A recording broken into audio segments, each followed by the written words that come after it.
Well, welcome to West End High School up in, let's see, your guys are up in Walnut Grove, Alabama, my home state anyway.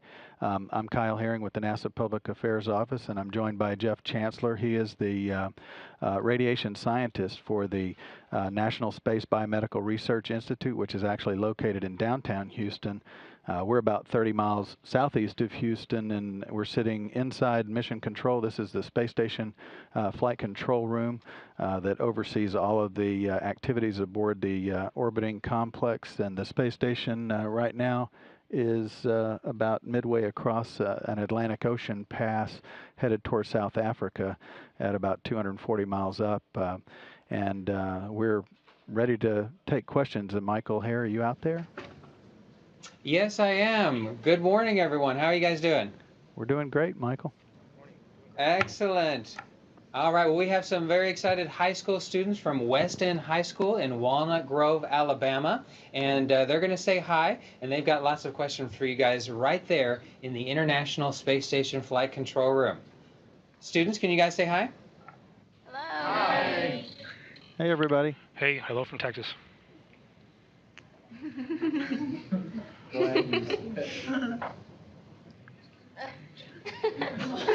All right, so go ahead with your questions there at West End. Give me your question. I'll ask him. Come over here to the microphone and ask him. Jason. Where's the microphone? Right here. Hey, can you hear me? Yeah, we can hear you. If you can get as close to the microphone as you can, that'll help us. What happens if you run out of gas in space? What happens if you run out of gas in space? Well, it probably won't end in a very positive result. Eventually, you will deorbit and fall back into the Earth and probably disintegrate in the atmosphere, or perish in the impact. It's not quite the same as running out of gas, I guess, in your car, because you would obviously just pull over to the side of the road. But the station, orbital mechanics keep the station at the altitude that it's at, and every once in a while we can fire thruster jets and maintain that altitude. So it stays pretty stable, and we bring fuel up with some visiting cargo vehicles every once in a while. So it's not likely that that's going to happen unless we decide that it's going to happen at the end of the station's life on orbit. Exactly. So when the space station is in orbit, it's basically in a perpetual free fall, and the constant acceleration or to the sideways motion keeps it from losing its altitude in orbit. All right, y'all's turn. I'll ask a question. Colton. Ask. You gotta get right here, though. Hi, can you hear me? Yes. Okay. What are the estimate radiation exposure for astronauts journeying to Mars, living on its surface for a year and a half, and then returning home? Well, the projections for that exposure are still being exactly determined, but it will be for the entire mission. It will be right at what is the career limit for extra exposure for someone who is designated a radiation worker. So it's right now it's borderline being a safe mission in terms of the radiation exposure. But those are still all the mathematics and models are still being worked out to determine exactly what it'll be. And that's just the nominal exposure. And this is Michael Hare at the Digital Learning Network. So does that mean that for the spacecraft itself, you have to make sure that it has the right protection for such a journey, since it's such a long trip? Exactly. They study exotic materials and configure the vehicle in ways so that there is as much equipment and mass between the astronauts in the space environment to help shield them from radiation in space.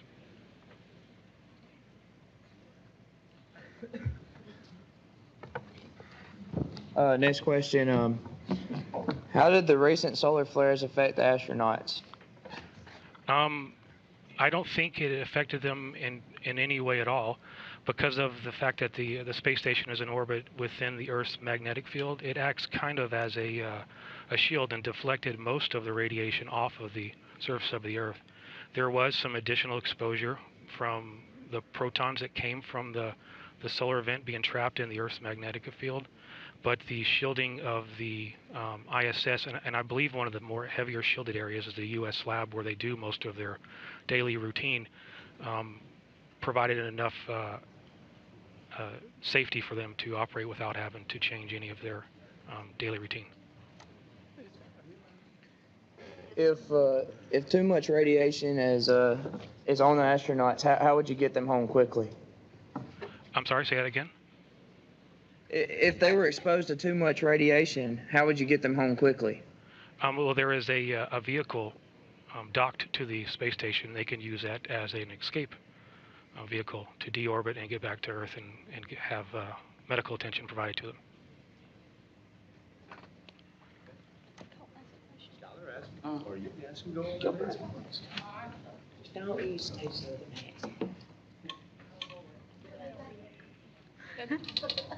Lean down. You gotta lean down. What happens if you break a bone in space?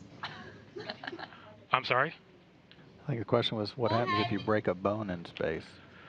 Well, what do you mean in terms of what happens if what they need to do, or? How do you take care of the bone? Well, there are astronauts who are designated as the crew medical officer, and they will provide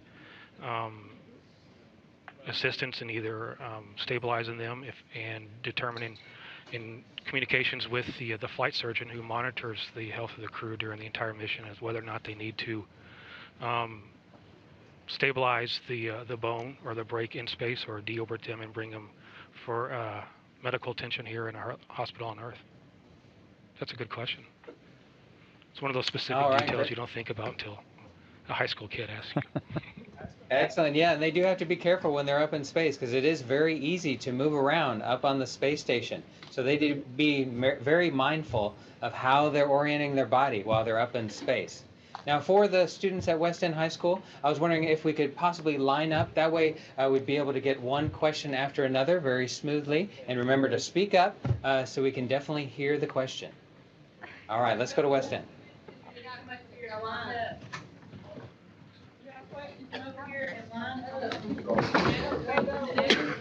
If you get a cut in space, does your blood just spew out like a shotgun, or does it come out and run down your arm?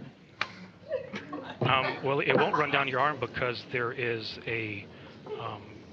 literally no gravity, so it pulls up and will float actually in the air. So that is actually problematic. So they have to provide some way of being able to capture the blood so it doesn't get into the air circulation system. Very minor things that occur here on Earth are actually even more dangerous in space because of the environment.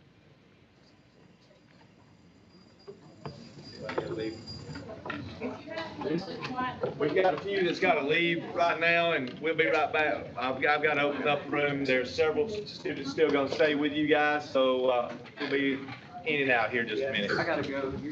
Okay. All right. Can I ask some questions? Next question. Are you a Texas Longhorns fan? No, I am an Aggie, and I'm looking forward to playing the Crimson Tide next year in Kyle Field. Not happening.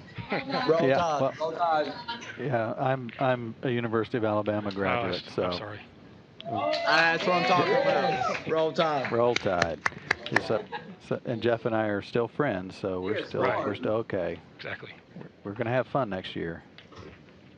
It'll be an interesting game next year as we learn the new SEC environment, but I think the Crimson Tide is in for a surprise when they come to Kyle Field next year, the year after next.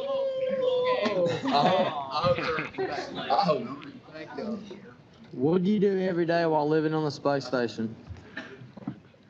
Well, I've never lived on the space station. I'm not an astronaut, but they do science experiments. They maintain the integrity of the space station, keep it habitable and operating.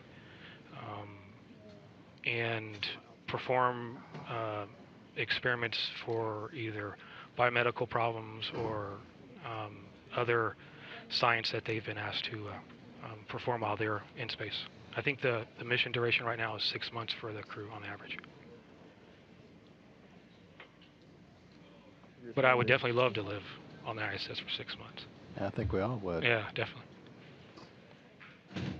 Next question. How much medical training do the astronauts and cosmonauts get before they go up to space, to the space station? Well, they train for many months and for sometimes a year or more prior to a mission. And whether or not there is a doctor on board depends on the crew selection, but there is always a crew medical officer who has the capabilities to provide emergency medical in case of to stabilize a crew member is injured, and they are in constant communication with the flight surgeon here in Mission Control, who monitors her health for 24 hours a day, 7 days a week for the entire mission. Okay, I think we have 2 more before they have to go. What are some genetics experiments that NASA is currently doing in space? Well, I am not a biologist, and I'm afraid if I tried to explain any of those, you would be worse off than you are right now by asking me. But I do know they have many experiments going on within the NASA community and with NSBRI, where they are looking at specific biomarkers that will indicate susceptibility to certain stressors that the space environment can cause to a crew. And with that, they're able to determine countermeasures or what needs to be, or what health problems need to be investigated further.